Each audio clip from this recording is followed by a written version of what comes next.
everybody, and welcome to the TEACHERCAST Educational Network. My name is Jeff Bradbury. Thank you so much for joining us today and making TEACHERCAST your home for professional development. On today's episode, we're going to talk all about social and emotional learning. We have a fantastic guest on. You are going to absolutely want to check out the whole episode and stay to the end and share this with your colleagues. I want to bring on today my guest host, Miss Diane Manser. Diane, how are you today? How are things going? Oh, things are going great. Thank you, Jeff. We are heading into the second semester.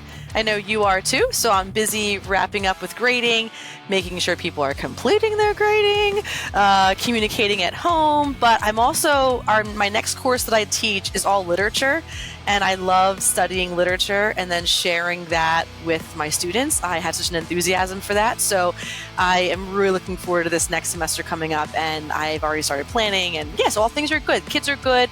My son turned 10. So that was a big deal. He's double digits now. And otherwise, all things are very good. How are you, Jeff? It's great to see you and hear you. Things are fantastic. As you mentioned, it is now second semester season. I have 200 brand new smiling faces, I think. Before they walk in the room, they're smiling. I'm also now, I don't know if I mentioned this. Maybe I did mention this. I'm now starting to teach my first college class. So I'm excited about that, and I'm teaching a course all about instructional tools and how to match them together and how to create one lesson where you can have multiple different ways of students doing the tons of different wonderful things that we're doing. And so, yeah, it's been really crazy, and looking forward to this semester. If anybody out there was at FETC recently, I hope you guys had a great time. And of course, now we turn the corner and we're looking straight ahead at ISTE season. So lots of good stuff happening here in the second semester. And I hope you guys are having a time. If this is the first time you're listening to this show, you can find us over at teachercast.net/podcast. You can find us at Spotify, Apple Podcasts, or of course, any of our content partners. And all of our videos are over at teachercast.net/YouTube. Now, Diane, you got a special friend today. Tell us a little bit about our show and who did you bring with you? Yeah, thank you so much, Jeff, and thanks to all the listeners and viewers. We are welcoming Michelle Gill, the wonderful Michelle Gill, onto our show today. And she has started her consulting business called Believe Learning. I can't wait to learn more about it. I think everyone should be going on to Michelle's website. She'll share that in a moment. Get your pencil ready, your notepad ready. She's going to give us a lot of great details. And the core of Michelle's work, which she's going to be sharing with us too, is about SEL, social emotional learning. In my opinion, Jeff, Michelle, all of our listeners, I cannot get enough of this information. When I learn strategies and I learn more about my students and therefore myself through social emotional learning or trauma-informed practices, it makes me a better educator. I'm a more empathetic person. In all, it just betters my whole craft. So I am very excited to have Michelle on today. We can share about what she's doing, but I also think we're all going to learn a ton. Michelle, welcome to the show. How are you today? Hi, Jeff. Hi, Diane. I am doing well. Thank you so much for having me. It's wonderful to be here. Yeah, doing well over staying warm in the Philly suburbs. I am so excited to have you here. You said you're from Philadelphia. Tell us a little bit about your background. How did you get here today? Well, I am in Montgomery County, Pennsylvania. I live here with my my husband, our two kids. I have a middle schooler and a high schooler and a cute little Portuguese water dog. That is our other, our fur baby.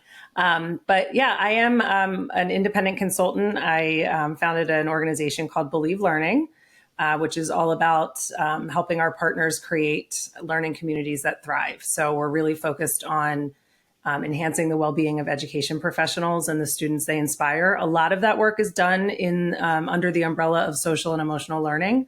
And that's how Diane and I got connected and how she looped me in here. So my background, I've always been in the education world. I was a classroom teacher for 14 years, a consultant with an SEL organization, and also an administrator in a public school district. So it goes back far.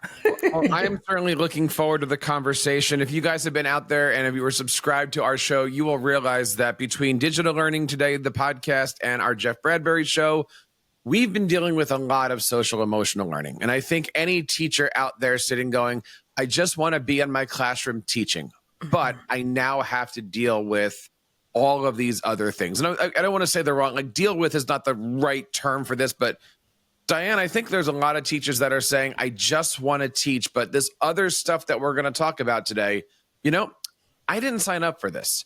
So I'll let you kind of take it away here. How do we start to approach this?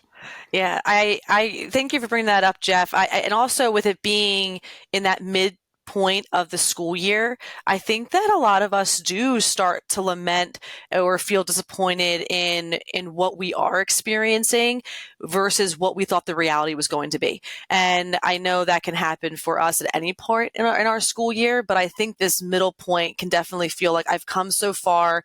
I'm not seeing the improvement I would like to see. I have so far to go. What else do I need to do here? I'm working hard and I'm doing everything that I know to be true. And I think, Michelle, I'd love to know more of your background in this work. Like, when did you begin to realize that social emotional learning is such a huge piece of our teacher puzzle? I would love to know more about that from you. But additionally, I think it's an acceptance for all teachers to see that we are not in a transactional content profession, though we might believe it to be that way. It's kind of disguised that way, but we're actually in an emotional profession. And that's why this understanding of who we are even teaching is so crucial to how and what we teach. So I would love to know your thoughts, Michelle. At what point in your 14-year career of being a classroom teacher were you like, this is something I need to understand, get behind, teach to others? So it was something I was grasping for in my first 5 years, but did not understand or really know about. It kept feeling like there was something missing. And it wasn't until we relocated and I started working down in Fairfax County Public Schools, and the school where I was working had done some work with social and emotional, one approach to social and emotional learning. And I got looped in pretty just coincidentally because I started working there. And as I learned more and we had coaching and professional learning around it, what I started to see was looking at our instructional design through a wider lens than just what are the standards that need to be taught and what's like the best, typical lesson format for that. We started to ask ourselves questions like, okay, so if we're teaching fourth graders, that this was a time where I may have been teaching fourth graders, we know developmentally they tend to be really self-critical. If we're about to get into designing instruction for a writing unit that has a lot of peer editing in it, how might that knowledge of the self-critical nature of fourth graders, how might that manifest in a way that's going to make it harder for them to meet the goals that we have set out? And so instead of just designing academic content delivery, we were designing, okay, so maybe as part of the intro, we can talk about the mindset and the awareness of how our inner critic can come out and how we can feel kind of vulnerable when we're talking to a peer about our writing. And we would take it on from there. So being able to start looking through the lens of not only what they need academically, but socially and emotionally was huge. And then I noticed after like a decade of doing that, and with a lot of coaching and support along the way, my own social emotional development had continued for the better. Like and I heard you kind of saying that too, Diane, earlier. And all of my colleagues at the time would say the same thing. It helped us all personally and professionally. And at that point, I was like, I really want to help other teachers to do this, and to, those who are being asked to do it and they don't know what that means, those who want to do it because they already are kind of bought in.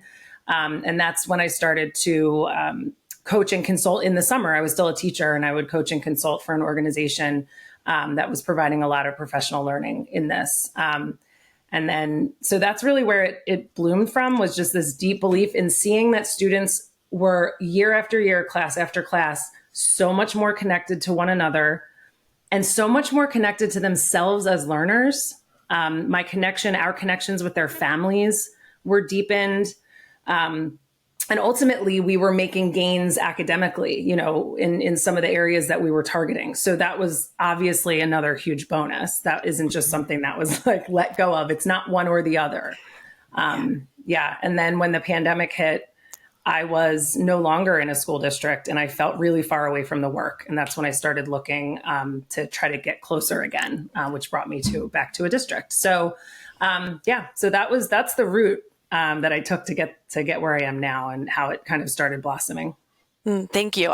When I'm doing this work on my own, something that I picked up along the way, which I have embraced, and I'm wondering if it's something that you teach or you learned as well, this idea of behavior as communication, behavior being communication. And for me, when I learned that through the SEL training that I went through as a teacher, that was like a game changer for me. I heard that and was like, oh my God, like you had mentioned about the missing piece.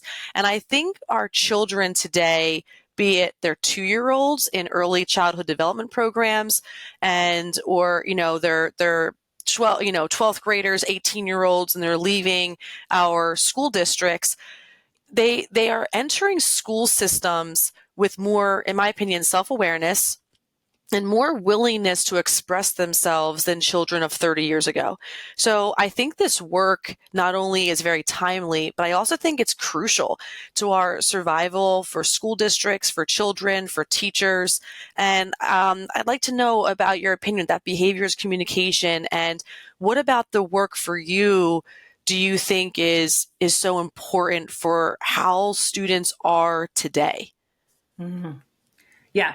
My colleagues and I used to joke, we wish we had t-shirts that we could wear that said behavior is communication, just as reminders. That was one of the most, as a teacher, one of the most profound shifts for me as I started to learn more about the role of social and emotional learning and behavior, and how I can respond in order to help students learn the skills they need that they're missing and that's causing the misbehavior to happen. The biggest shift was, they're not doing this to me. As much as it might feel personal at times, there's a need not met, a skill that's not there. And the other huge thing, and this is one of the things that I really try to clarify when I'm working with schools and districts, that doesn't mean we excuse and ignore misbehavior or behavior challenges. That's being permissive. That is going to erode everything. It means that we might be able to pause for a moment before flying off the handle and taking everything personally, which isn't good for my blood pressure. And it does not help my dignity, the dignity of the student, and all the students who are seeing me react that way. And so instead, I'm pausing and I'm thinking, it was like we always say, like Q-tip, quit taking it personally, to just say that to ourselves before responding. What need isn't met, what's trying to be communicated, and then be able to more rationally move from our limbic system, our emotional response system, to our prefrontal cortex, where we can be rational and reflective, and the adults in the situation. So it's been huge. I could talk all day about that. Yeah. And really, again, just underscoring the fact that one of the biggest misinterpretations of social emotional learning and everything under that umbrella is that we are just letting kids, or we should just let kids run rampant and not hold anyone responsible anymore. And that is when it is misimplemented and not given the proper training. Yeah, I think it's even misidentifying what the program is, what the intentions of it is. What do you think, Michelle, in your expert opinion? I would love to know your thoughts on this. I couldn't wait to talk to you about this tonight. What do you think has made it where social emotional learning and training for teachers and school districts and consultation is so needed today in schools? Right. Like, what is it about children today, adolescents today, perhaps even parents today? I'm not sure what you're going to say, so I'm very open to your response. Like, what is it about it that says this is something that we need in order for us to continue being effective at teaching and making sure that students are getting the learning they need to? So there's two parts to how I would approach this. The first part, other people have asked me this, and the first part tends to make, I'm curious about why, but it tends to make people frustrated. The first part that I say is just, we know more than we did before, given educational neuroscience, positive psychology, just developmental psychology. When we know and understand how the brain works, and how the emotional center of the brain is tied to learning, it's tied to recall, tied to application, and that it helps students and all humans when they're in a state that is conducive to learning. It helps to, recall information, retain information, be more successful. And getting to that state in our brain has a lot, it can be done through social emotional learning practices, but we know better. So I think part of why this is so important for today's children is because we know that now. And it's like, you kind of can't, once you see it, you can't unsee that. We also know from Google, Microsoft, all of those companies, they are looking for these skills. Mm-hmm. That is what they care about. Ed Week just posted a new article today on their latest, qualitative research related to talking to those companies again. Hey, what are you all looking for? And that's what they're talking about still. So we know if we're preparing students for the future, we can't just be like, here's how you technically solve a math problem. It's how are you collaborating? What are you doing when you're frustrated? All of that. The other side of it is we obviously are living in very stressful, complicated times. So we've come through the pandemic. There's been a lot of civil, political, cultural unrest. We have students arriving from different countries who are escaping and fleeing war and things like that. So while there's always been complex trauma, there's a lot of it happening very quickly. Mm-hmm. Mm-hmm. We have teachers and students going through, as you both know, drills, to prepare for worst case scenarios beyond just the typical fire drills and tornado drills. This is all stressful. And so again, understanding how stress impacts the brain, it is impacting some students' behavior. Some are externalizing their behaviors and their stressors, and some are internalizing it. It is impacting engagement and motivation and achievement. And so if the evidence base is showing that in addition to, effective design and engaging instruction, that social and emotional learning practices can help students to get to a place where they're able to learn better and for teachers to have more of a sense of efficacy, then that's why we know we need to do it. Mm-hmm. Oh, thank you. And in listening to this, we have a lot of teachers listening to this. And what is your response? What's your advice when you have someone who immediately has the defenses up and they're kind of like, I don't believe in that, or I don't really think that's necessary in my classroom. I'm doing just fine. I'm sure in your work, you've been met with some resistance. So what advice would you give to teachers to be open about this, or maybe to administrators of how they can talk to their teachers to be open to this? What would your best advice for that be? Yeah. And this goes back to Jeff. That's kind of how you open the episode. Absolutely. So I'm going to be really honest. The first thing I have to do is tune in with myself when that happens, because those are the kind of things, as someone who is really passionate about this work and has seen it have such a positive impact with individual teachers, organizations, students, families. Sometimes as a human, internally, I'm like, oof, like I feel a little bit of it's a little bit of a stressor to hear that. I also welcome it because I know that a lot of growth can come through that, but I have to be aware in the moment, like, oh, that's kind of touching on a nerve there for me. And then I need to remind myself, this is, people are coming from a lot of different places. And I just want to be honest about that, because that's part of leading this work, is being aware of things in myself. So once I do that, that helps me get to a place of curiosity around what's going on. There are so many factors that can contribute to someone feeling defensive or not interested, or, about bringing these kind of practices in. Sometimes it's they have been there way longer than me. They have seen things come and go and come and go. And it's frustrating. Like, I get that. Or they're already really overwhelmed. And one more thing is like feeling like, they are a full sponge and it's not going to take anything else in. These are very real things. So I think the biggest thing that I do is try to get curious and help to see if people will open up a little bit about where they're coming from, and then authentically engaging in and being able to have some empathy around, yeah, that's awful. I probably say the terms human to human. I am so sorry that that's happening, because that is truly how I feel when people share those things with me. There are times when it's like, if I'm in a district, or I'm, working where it's like, this is happening, like this is a thing that's been put into board policy. it's part of the state. Some states have standards now with this. What can we do to kind of go back to our locus of control?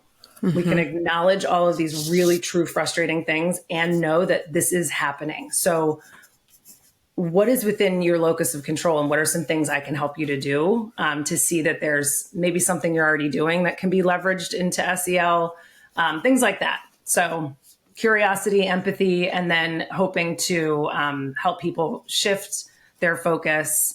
But at the end of the day, my reminder to myself is I can't control other people, right? I can just try to help create the conditions where they're maybe a little bit more open, because they see that their concerns are valid, you know? And sometimes it's just that they don't know yet. So we have to provide some learning around, what does this look like if you're a 10th grade or high school chemistry teacher who's so good at their content and has taught for 20 years.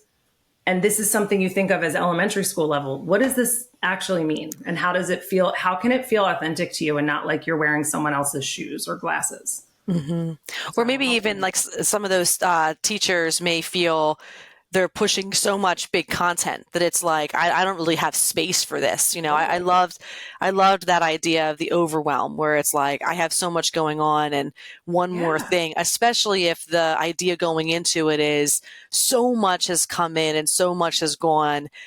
We don't really tend to stick with anything, but I go back to what you said about the neuroscience. I love that,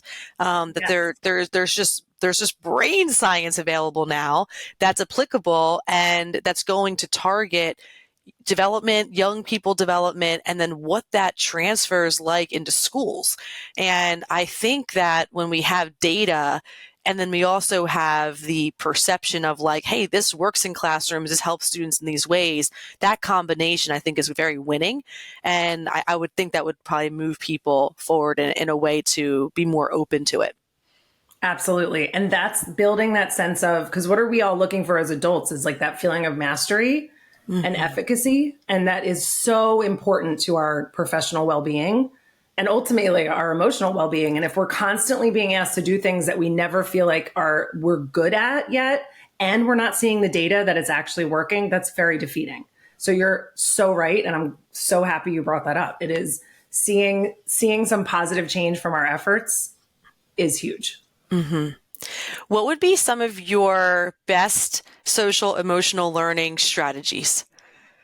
Is it one-liners? It's something that I've learned that I think is in this category, but it's something that I will ask students when I recognize their behavior is communicating something to me, and then I may have a reaction that I try to keep inside because I don't want to do anything that I'm going to regret later or say something or feel a certain way. So I'll try not to absorb the situation.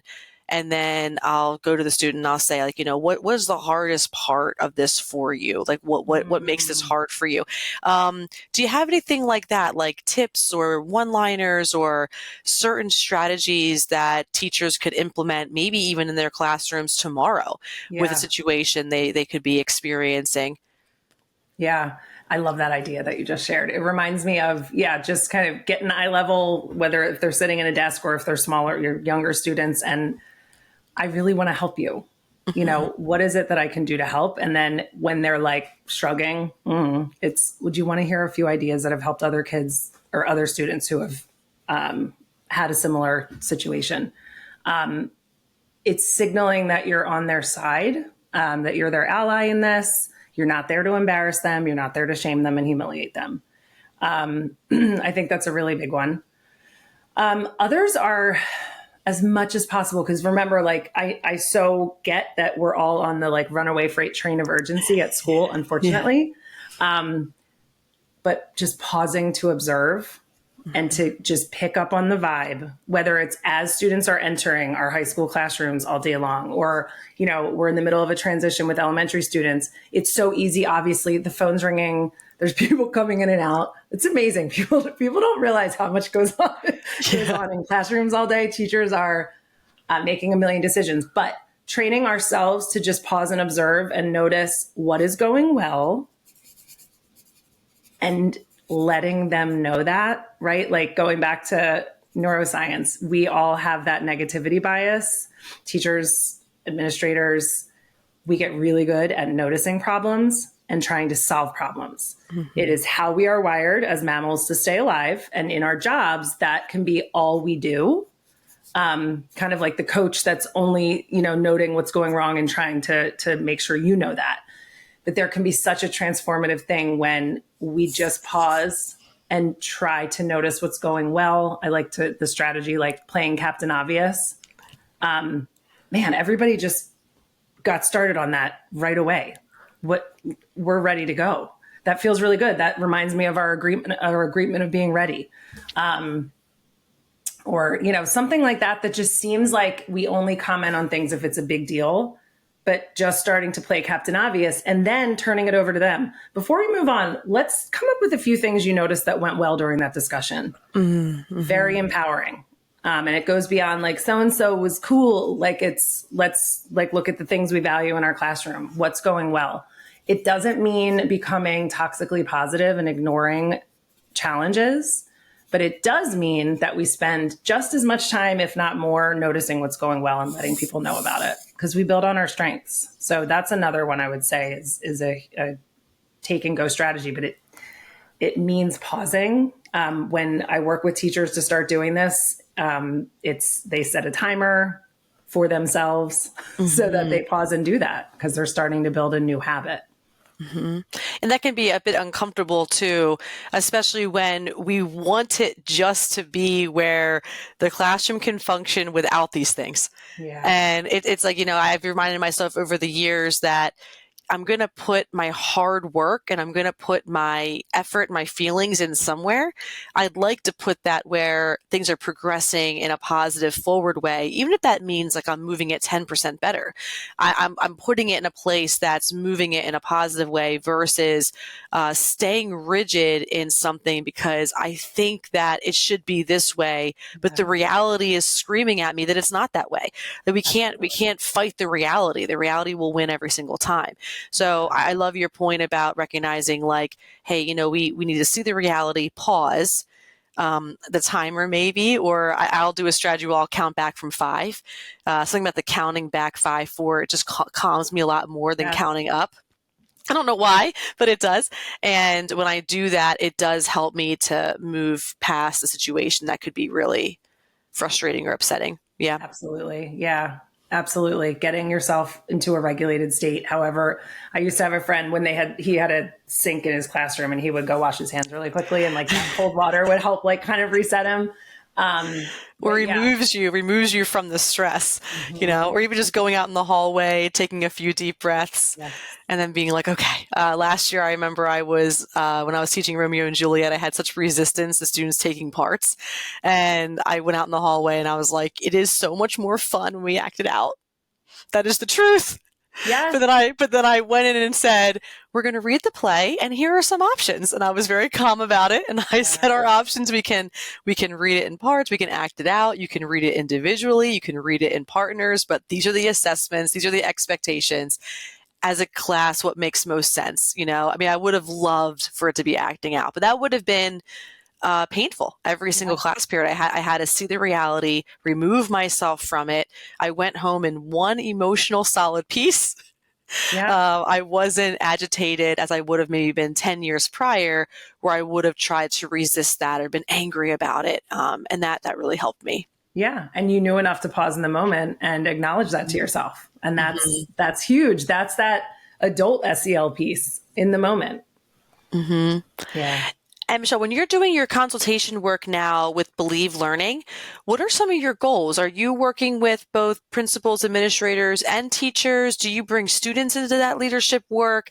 Can you talk to us about your consultation business and any listeners who want to bring you on into their school districts? What can they expect from you? Sure. Yeah. Happy to talk about it. So I do both what you said. So working with district leaders or school leaders to consult around strategy for, whether they're trying to bring SEL school-wide, district-wide, whether they're trying to look at where they're at with data and determine what next steps to take. providing professional development for leaders, teachers throughout the district, support staff who are often forgotten, and, in terms of needing to get that support of social emotional learning. I also coach, so coaching leaders. I'm a certified social emotional intelligence coach. So coaching leaders or teams of teachers or individual teachers. So coupling in teacher point of view, it might be working a little bit on social emotional intelligence practices for their own resilience and well-being, and then widening the lens a little bit to be, okay, so if this is what we're working on for you, what does that look like classroom wide? What are some ways that we can translate that into kind of like the example you just shared, Diane, of stepping outside and saying, I need to acknowledge that it is more fun to do that for me. Yeah. And we're going to have to do it this way. And so helping them to look at partnering their own individual social emotional well-being with the work they're doing with students. Because truly the evidence shows that the most effective social emotional learning implementation happens when the adults are actively engaged in their own SEL work. But let's be realistic. There's not a ton of time. That often gets left off. It just often gets left. And it's usually, oftentimes, unfortunately, a checklist where we purchase a program and then it's like, cool, we're doing SEL. But where there are districts and schools and organizations that are looking to support the teachers and leaders, that's the work that's often done, is working with them on their own, as we say, SEI, social emotional intelligence skills. And PD, consulting around strategy and things like that. So, and you can find it at www.believelearning.org. That's great. And then at what point do you think it's appropriate to have conversations with children about their own social emotional learning? You're a parent, Jeff's a parent, I'm a parent, a lot of our listeners are teachers and parents. It's like, sometimes I feel this push and pull of, I want, let's say, my own child, not just my students even, but I want them to see that they need an emotional regulation strategy in this moment. But I also don't want to push them away or have them be defensive. At what point do you think kids become more independent in this? Or what kind of conversations would you recommend early on with kids in classrooms or parents? Yeah, either one. Yeah. Well, I was going to say with parents, yes, you definitely want to take a developmental perspective, but there's a lot of evidence out there that empowering students as young as kindergarten with an understanding of how the emotional brain works, using developmentally appropriate vocabulary, is actually correlated with them developing regulation skills earlier on and having those sustain. So the other thing I want to pair with that is the reminder that unlike academic skills, social and emotional learning skills are never mastered.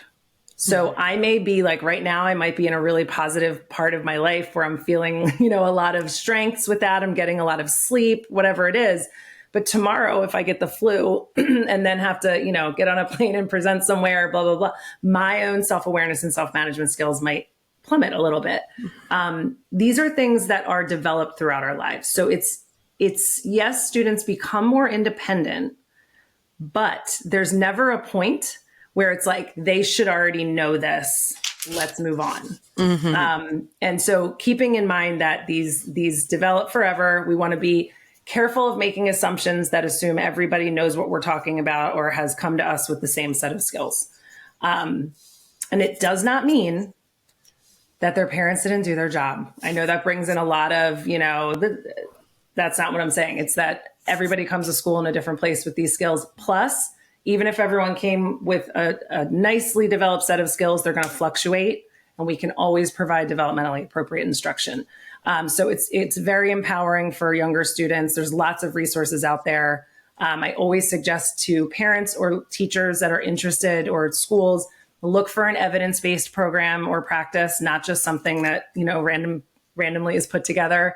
CASEL, the Collaborative for Academic, Social, and Emotional Learning, is a great place to go for evidence-based practices and programs. I think there was another part to that question. I talked about it you said, like, if you notice a student needs something.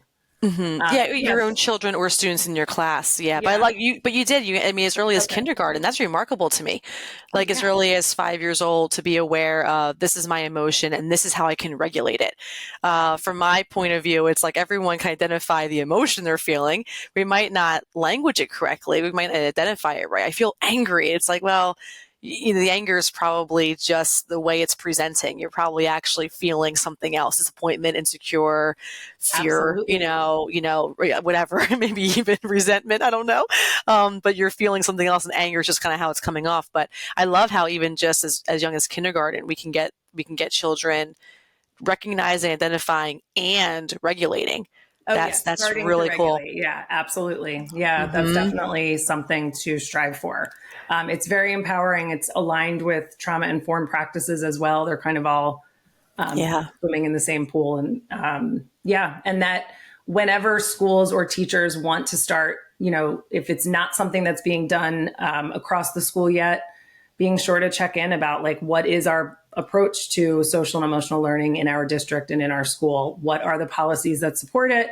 Is there anything that I need to keep in mind if I'm, looking for resources and wanting to introduce it? Because we are at a time when it's important that we're being transparent about the practices and approaches we're taking. And so checking in about what are the policies around it. Yeah, I know, Jeff, you've mentioned that a lot on the show, policies and just being mindful, because you have Michelle, you do too, but you both have the administrator background and experience. So anything else that you feel we need to understand as teachers with this work in terms of administration or expectations? I mean, they're looking, there's the piece of the puzzle I think that's important to keep in mind is that sometimes there are, as I just said, policies that dictate certain things need to be taught in a certain way. Certain other things are not part of that. Where if you were to look for just an SEL program, there could be, more personal SEL, which is about self-regulation and emotional awareness. There's interpersonal SEL, which builds on that and has to do with collaboration and communication. And then there's transformative SEL, which builds on that and has to do with equity and social justice. And if I didn't know the approach that my community and my board was taking to SEL, I might accidentally choose a program that's more aligned to a school that might be doing more social justice work and things like that. And while it might be a personal belief of mine, I have to make sure that, I'm in line with what the administration and what the board policies say for my own, professional security, and also to make sure that I'm teaching things that are aligned with what was expected, despite our best intentions, right? So it's complicated. So I guess that's part of it. I think it's also knowing and understanding that administrators too are still developing and working through their own social emotional development as administrative professionals, and that when we all do that together, it can be a really powerful thing. I loved your point. Even if we end on this, the idea that the work is ongoing. I love that. I mean, there's just so much potential wrapped in that statement that it's never fully mastered. There's so much grace that's wrapped up in that statement. I love it. Because even for myself, being in the classroom for almost 20 years now, there are still things that I'm like, really? That again? And you have to rework your steps. You have to get yourself informed, aware of what's going on with that student, why things might be presenting a certain way, being open to new learning and strategies. And when we do that, our classrooms are much more effective and the learning is more effective. So it has the value that it's intended to have. We just have to be open to engaging in it and not resisting it. But I love your point about that the work is ongoing. There's just so much grace in there. So thank you for telling us that and reminding us that from your expert opinion. Absolutely. Well, Diane, I certainly sat back today and learned an awful lot about this subject because I'm listening to this as a teacher. I'm certainly listening to this as a parent. And again, I've been reflecting on all the other shows that we've been putting out here on TEACHERCAST over the last few weeks. And there's so many interesting things here. Michelle, I'll give you the last word here. But as I say with all of my guests, look at the camera, speak to those teachers. What would the final word of today's show be? What advice do you have for the future here? Emotional well-being, social and emotional well-being is just as important for you and your professional and personal life as it is for your students.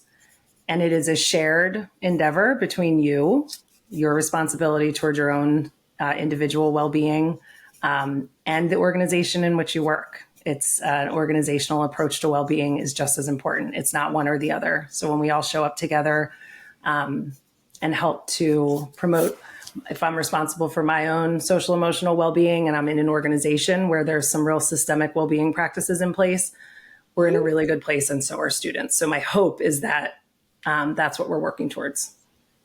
Diane, there's a lot of great things that we went through today, and anybody out there that's looking for more information, head on over to teachercast.net/contact. Be happy to get you in touch with Michelle. All the links that we talked about today are in our show notes over on Digital Learning today.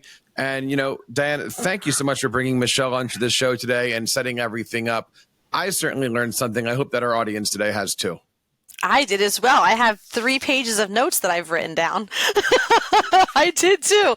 Michelle, thank you so much for articulating all these thoughts so well, your expertise, and also for your business, Believe Learning. I just feel like being in a school district, every school district, every teacher could value from the work that you're doing, the training that you're doing. So I'm hoping that you get a lot of people interested in having you join them to teach them through this process. Oh, well, thank you so much, Diane. I appreciate this. It's been wonderful talking to you both. Jeff, thank you for having me and making the space here and welcoming me in. I feel like I've known you both forever at this point, and that's not the case, but that's because of the environment you set up. So I really appreciate it. Thank you for the time and space. Again, all of our show notes are going to be over on teachercast.net/podcast. I want to say thank you to Michelle and Diane and everybody here on TeacherCast for joining us on the show today. And that wraps up this episode of Digital Learning today. On behalf of everybody here, my name is Jeff Bradbury, reminding you guys to keep up the great work in your classrooms and continue sharing your passions with your students. You've been listening to the TEACHERCAST Educational Network, hosted by Jeff Bradbury. Please reach out to the show with all of your questions on Twitter @TeacherCast or online at www.teachercast.net. Be sure to subscribe to our podcast so you don't miss any future episodes. And please take a moment to write a review in the App Store.